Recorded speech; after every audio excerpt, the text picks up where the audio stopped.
Hi, YouTubers. I wanted to go ahead and share my infertility journey and IVF experience with you guys. I feel like this has been long overdue. I just, for some reason, just either couldn't find the time or just couldn't get it together. But anyhow, my name is Titania, for those of you who haven't been introduced to my channel yet. And I wanted to first just start off with talking about the condition that I have, which is called PCOS, Polycystic Ovary Syndrome. And I had it for a really long time. It was never treated properly. I wasn't really diagnosed until I was 25 years old. I'm now 39. Uh, and it basically started off with when I first got my menstrual period, when I was around 10 years old. Everything seemed normal. It seemed a little early, but I know it varies in terms of the age when a girl gets her cycle. Just nothing out of the ordinary when it first started. I didn't start noticing some differences, some changes until I got until I would say around 12 years of age. And at that time, there was a lot going on in my life, and I wasn't really keeping track of my cycles like I probably should have been. But as a teenager, there's always a lot going on. So anyhow, at the time, my grandmother, who was my caregiver, took me to the doctor, and they basically said, oh, that's really normal for a young girl who's, still developing to have irregular cycles. It could be anything from diet to stress, lots of different things. And I did have a lot of stress, in all fairness. There was a lot going on at that time in my life. So I kind of just figured, okay, you know what? It's stress. Things will balance out eventually. Just didn't think anything of it. So it wasn't until I became like around 15 or 16 that I just kind of noticed, okay, sometimes I'm not getting my period um, for 6 months at a time. And that just seemed really odd to me. And the only thing that I was told was that, they would check everything. I would just go to a regular gynecologist, got checked out, and at the time they didn't do any kind of ultrasounds or anything like that. They just just said, you know what, we will put you on some birth control pills and that will help regulate your cycle. So I started to take birth control fairly early in my teens. Never had the discussion with my mom that I was like sexually active or anything like that, but we were taking it basically because of the fact that they just thought it would help regulate my cycle. So I took birth control from like around, I would say, 16 years old up until I was the late 20s, maybe even early 30s. So on and off. And it did help to regulate my cycle. So then I did get a monthly cycle once I was on birth control. And that was great. And I didn't really think anything of it. As a young girl, I didn't really think, I didn't know for sure whether or not I wanted to have children. I mean, I had grown up with a big family, and lots of people were getting pregnant left and right and didn't seem to have any issue of it. So it wasn't even on my radar that that would be something that I would struggle with later on in life. So anyway, didn't think of it. And then when I started to, think about the idea that, maybe I could see kids in my future one day, I started to take that more serious, and I went to go see another gynecologist. And it was when I was 25 years old that they actually said, you have a condition called PCOS. And I was just like, okay, what's PCOS? Like, is it something that's serious for me, for my health, for my current health right now? And they started to explain to me that it was a hormonal disorder that causes an imbalance of hormones. Basically, you have more male hormones than female hormones, and that could cause, anything from irregular cycles to acne, hair loss, a number of other symptoms. I did suffer from some acne, but not very, it wasn't severe. And when I was on birth control, it was very controlled. It wasn't anything that I had to worry about. So again, that wasn't anything that was a huge concern for me. But I did have a lot of issues with mood, and I know that can also, PCOS can affect your mood, can cause depression. And so, again, it was sort of unclear to me at the time where all this was, which was causing what, because there was always a lot of stuff going on in my life. But the irregular periods was something that I was just like, okay, like that's definitely, I know I've been struggling with for a while at that point, for a good over 10 years. When they told me that, in some sense, it was a bit of a relief that, okay, now I know like what's causing it. Um, but then I was just like, okay, well, what does that mean really? And one of the things they did say was that it can affect whether or not you would get pregnant down the line, or how easy or difficult that could be. And that's when it kind of dawned on me, like, okay, I mean, I'm 25, at the time, and I'm just like, I know that it's something that I started to say, okay, I want down the line, not tomorrow, but down the line. But then all of a sudden, it was kind of crazy, because the moment they told me that I couldn't, it was like something switched off in me, and I was thinking, okay, now I do have to get pregnant right now, because what if I can't? And so I felt this pressure all of a sudden, and I didn't quite understand. I still didn't really know what PCOS was. I mean, I knew a couple of things that it could affect, um, but all of a sudden, the only thing that I could think of was, oh my gosh, this might affect me getting pregnant down the line. And um I basically, yeah, something clicked off. It's like a biological clock, like, that women app. I don't know if it was that, but I think it's more the fact that once I found out that I had that diagnosis, I was just like, okay, now I, need to see if I could get pregnant. And relationships at the time, I mean, I had been in a committed relationship when I found that out. And I did tell the person that we were not at the right, place in our relationship to have kids, although I really wanted to at that point. But fast forward, because that relationship didn't work out, and I'm happy that I didn't rush through and have kids with that person, because it wouldn't have been the best thing for us. So anyway, fast forward and to my 30s, and I find someone who I feel like, is a good match, and we're both, we've dated a lot. At this point, we know, at least we think we know what we want and what we don't want.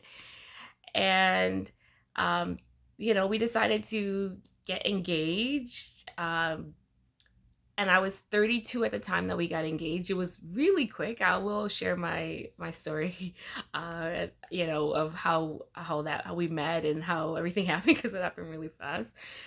Anyhow, we got engaged and then married very shortly after, the next month.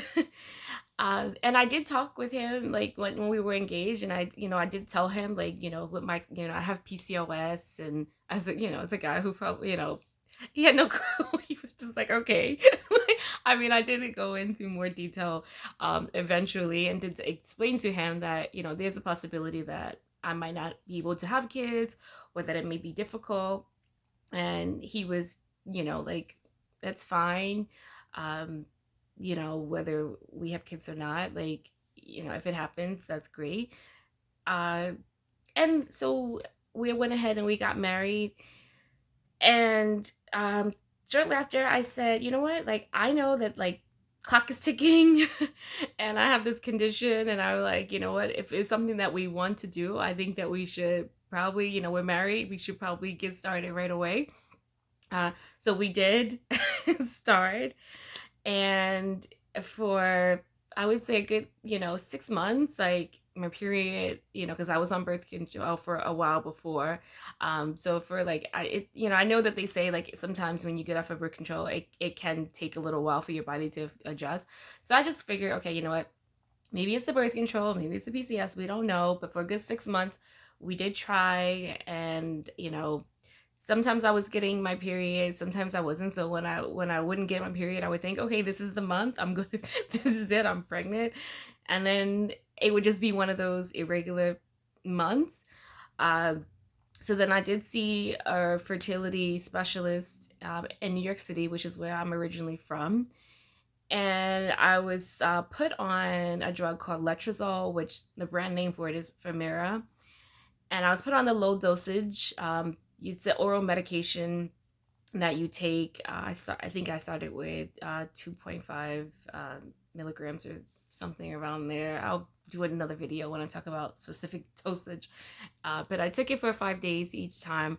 I did start to gradually increase that dosage, but nothing happened. And I must also say it was a stressful time. We were also planning a wedding, and my husband's from Canada, I'm from the US.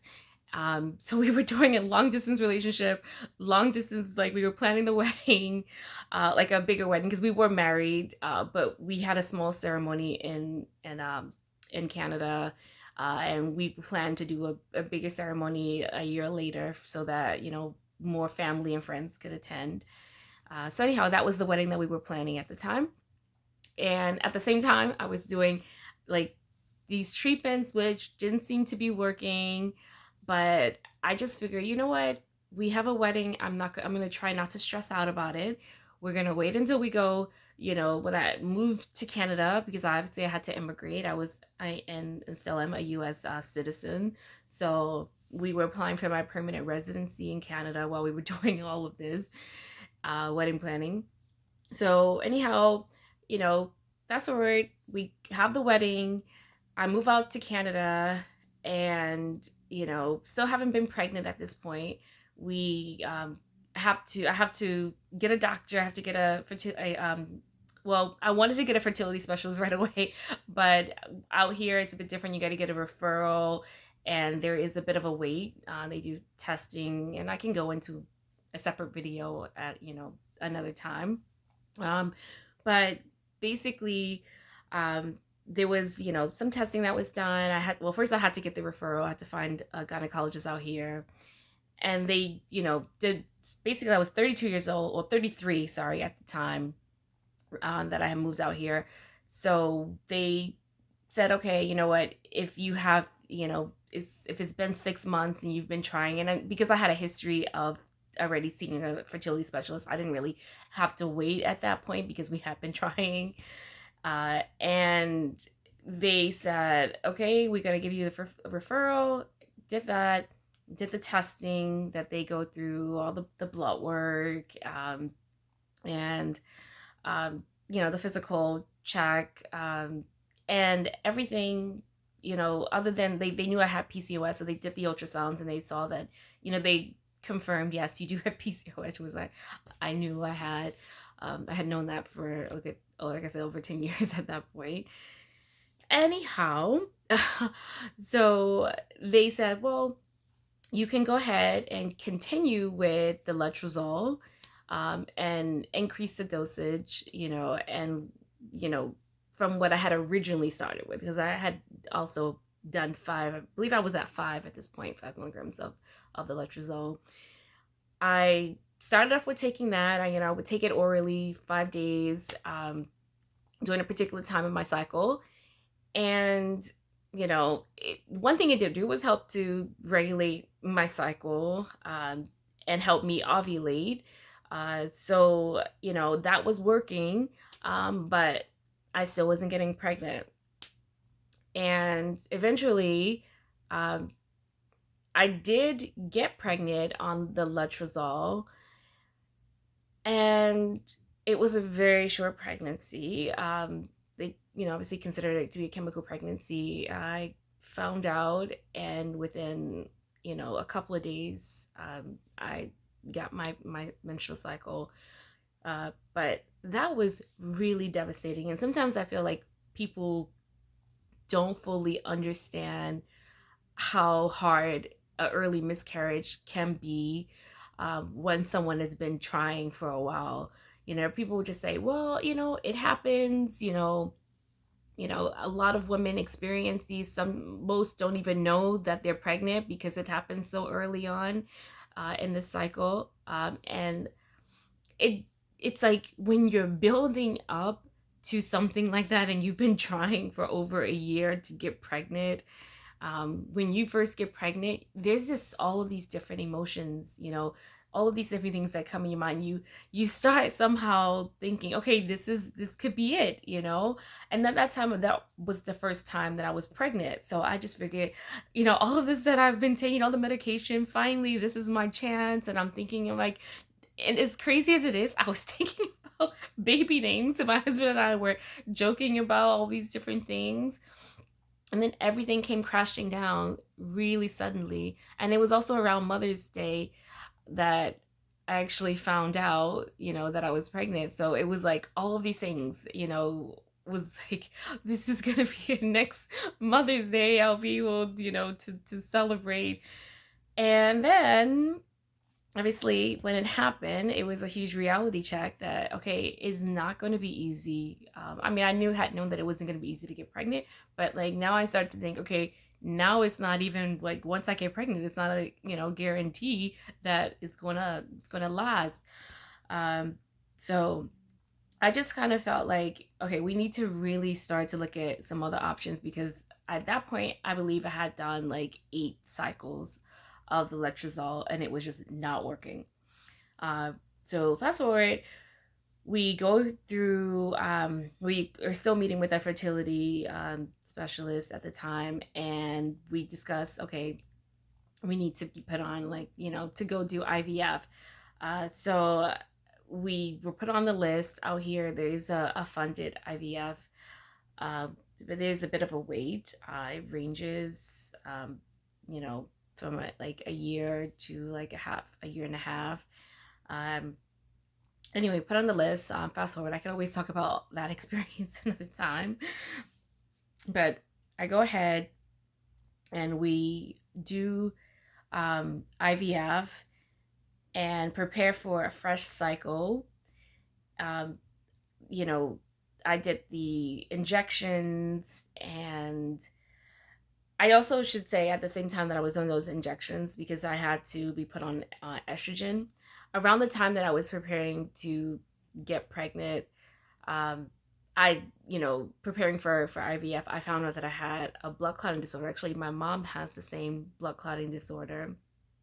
And we decided, oh, I was pushing, because I was like, you know what, like I've had family members who have passed away due to blood clotting disorders, and when my mom's like, you really should check it out. If you're going to be thinking about getting pregnant, that's something, you should look into. I, went to see um, a hematologist. They did the blood work. Okay, I have the blood clotting disorder, and so if I'm taking estrogen, the estrogen increases blood clotting. Uh, so because of the high dosage I had to be on, they recommend that I go on a drug called Lovenox, I believe it's pronounced. So anyhow, so while preparing for the IVF cycle, I was also on a blood thinner. So we prepared for that, and I will talk in another video all about again the medications and my blood clotting disorder, but I don't want to ramble on too much right now. So I went ahead with doing the injections and preparing for it. We were planning for a fresh cycle, but it turns out that because I had produced so many follicles, I was told that they didn't want me to hyperstimulate, I believe. And so there's like a condition that can actually cause strokes and lead to death, if you hyperstimulate. So I said, you know what, I don't want to risk it if they, think that it's better to transfer a fresh cycle to a frozen embryo cycle. I was like, okay, I'll do it. But that was a bit devastating. I mean, I'm not gonna lie about that. Like, you're getting ready and you're doing all of these different things and you've been trying for a while now. It's been a couple of years, and then all of a sudden someone tells you, no, the cycle is not going to happen the way you thought it was going to happen. And you start to realize that that's part of this journey, the infertility journey, is that there's so many different roadblocks and ups and downs, and you really have to go with the flow of it and deal with like all the punches. So again, even though I was really really disappointed, I went ahead with my doctor's advice of doing a frozen embryo um, cycle at a later time. I was also told it would help my body to kind of, get back to some type of normal, and, help the medications get out of my system, give that some time. So I listened, and a couple of months later, we did do an IVF, a frozen embryo transfer. Uh, that what the transfer itself is actually not, it's physically like it wasn't, painful or anything like that. My retrieval, which I will talk about at another time, like that was very painful for me. But again, it was worth it. All the whole thing was worth it. I did do the frozen embryo transfer, and to get pregnant from that. Like I couldn't wait. I actually ended up taking like a test around like six days after my transfer, and got a faint line, but I like on one of the cheap like on those Amazon tests. So I continued to test. Anyhow, the numbers were pretty good when I finally went in for my blood work.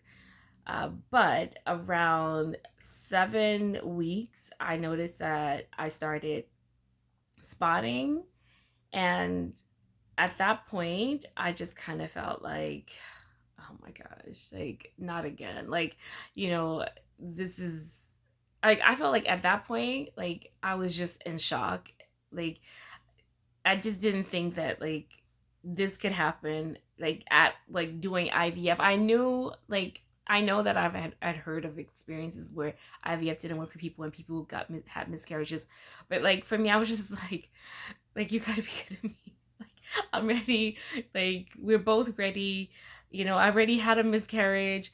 Like, and I was just like, not again.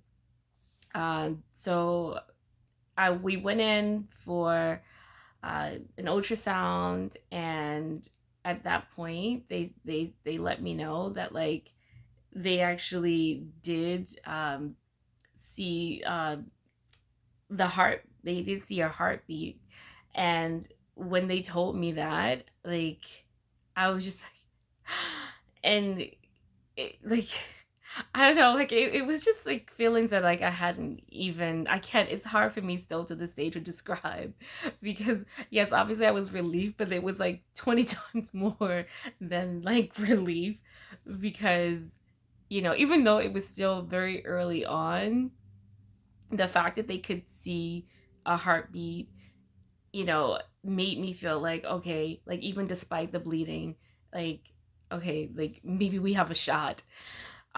So we, we did, obviously when you have fertility, when you have help with that, they see you a lot earlier, for ultrasounds than you would for like a natural pregnancy. So they continue to monitor the bleeding. Did happen on and off for a few weeks, and then it stopped, and then I had pretty much a normal pregnancy after that. I still have to take the Lovenox, uh, probably more for my like, my doctor hematologist did say that it wasn't completely necessary, but I was just very anxious because this was finally a pregnancy that seemed like it was progressing and doing well, and so I wanted to do everything that I could. He did say that because of my blood clotting disorder, it probably wouldn't be an issue during pregnancy. That it was a very low chance that it would. But obviously, after I gave birth, that I had to go on the Lovenox for 6 weeks postpartum. Uh, But anyhow, I didn't want to take any chances. So I was like, even though I obviously, well, obviously you don't know that, but I don't like needles. It wasn't something that, I'm not like afraid like my husband is, but I don't like them. But I was just like, I want to do everything in my power to save this pregnancy and to deliver a healthy baby. So, I did go through that experience of having a natural, I mean, having a pregnancy without like any major hiccups. And I felt really blessed, but also during that experience, I, w- I don't think I've ever been that nervous. I would not worry about anything. Like any little thing that happened, I was very concerned about. And it just, the fear like never went away. Most people like after their first trimester, they're like, okay, you know what? Things are good. I can relax now. I don't think I ever had that moment. Like, I've given birth and I still don't have that moment. It's like, I still have like this feeling of like, oh my gosh, like something could go wrong. And I don't know. Like, I feel like a lot of women who go through IVF, you just have that like anxiety, that like, anyone who goes through infertility, I feel like you know that like you worry every step of the way. And just because you're pregnant, especially if you've had miscarriages, you don't feel like, okay, it's a guarantee, like at any point. Um, and like everything that could come in my mind, like that was negative, I had to constantly combat with like positive affirmations because there were a lot of negative thoughts during, like, even during the pregnancy, um, no matter how far along I got. And I did have a C-section at 39 weeks. And it was something that was recommended to me by a doctor. I'll talk more about that at another time.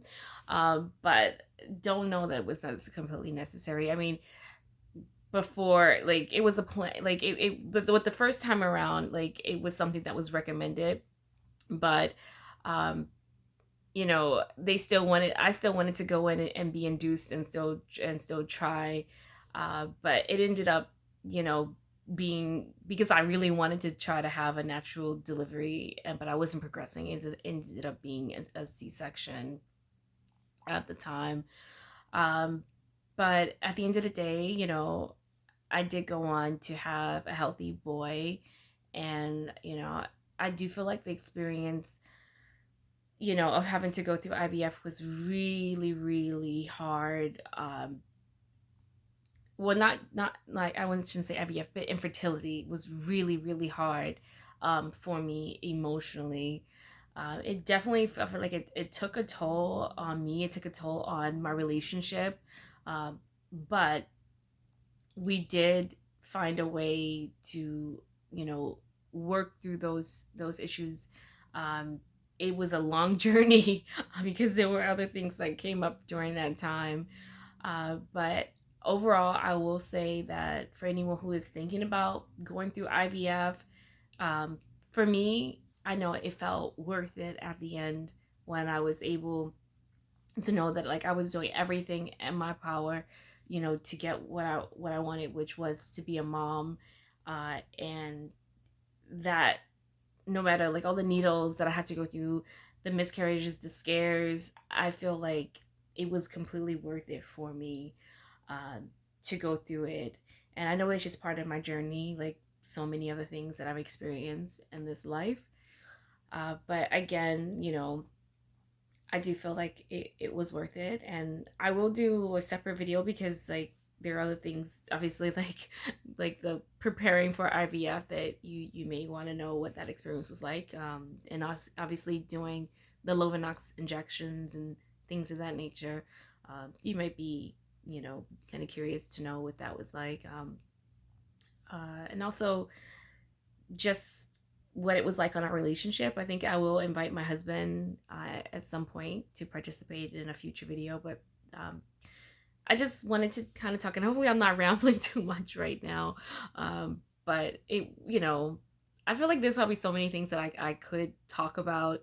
Uh, like also just the fact that like I grew up in a family that it was pretty big. Like my grandmother had 9 children, and like no one like, and in terms of like the her children and grandchildren, like no one seemed to have any issue with infertility when I was growing up. So that was really hard for me to be part of a big family. And I could talk about that more if you guys have questions about what that's like. um, you feel free to ask. And if you want me to do a video about what that was like, I can talk about it. But anyhow, I just wanted to share this experience because I just know that I felt really alone when I was going through it. Um, and I don't want any other woman to ever feel like that. I don't want you to feel ashamed of having to seek out uh, any kind of help uh, regarding trying to start a family. So you're not alone, and I hope this resonates with someone, and I'll try to do some other videos other than the ones that I just usually have of my kids. I'll try to do some other videos that have more content. But anyway, I wish you all well, and yeah, sign out.